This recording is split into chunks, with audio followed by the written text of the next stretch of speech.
నమస్తే, welcome to are media. నా పేరు ప్రదీప్.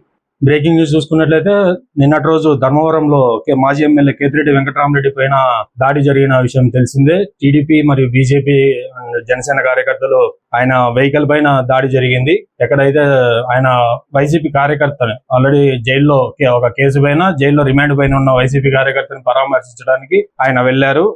ఆ క్రమంలో ఆయన వెహికల్ పైన ఘర్షణ జరిగింది. ఆయన డ్రైవర్ వచ్చేసి ఒక టీడీపీ కార్యకర్త ఆయన వెహికల్ పైన ఎక్కేకి ప్రయత్నిస్తుండగా గుద్దుకుంటూ వెళ్లిపోయారు. దీనిపైన ఇప్పుడు రాష్ట్ర వ్యాప్తంగా ఇది చర్చనీయాంశంగా మారింది. దీన్ని చూసుకున్నట్లయితే లేటెస్ట్ అప్డేట్ ఏంటంటే కేతిరెడ్డి పైన కేసు నమోదైంది.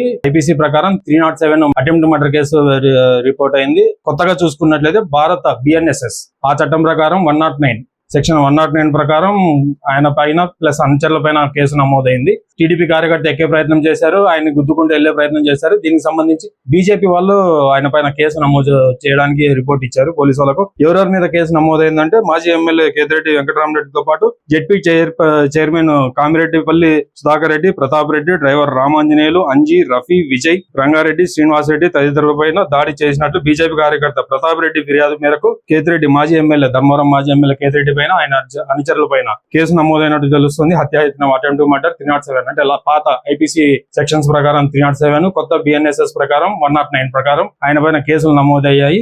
మొత్తానికి ఇది అయితే రాష్ట్ర వ్యాప్తంగా ఇప్పుడు ఉన్న ఘర్షణ వాతావరణంలో ఆల్రెడీ బీజేపీ టీడీపీ కూటమికి వైసీపీకి చాలా ఆరోపణలు, ఆరోపణలు, కేసులు ఇదంతా నడుస్తూనే ఉంది. లేటెస్ట్ గా ఇది ధర్మవరం ఘటన అయితే రాష్ట్రాన్ని కుదిపేసిందని చెప్పవచ్చు.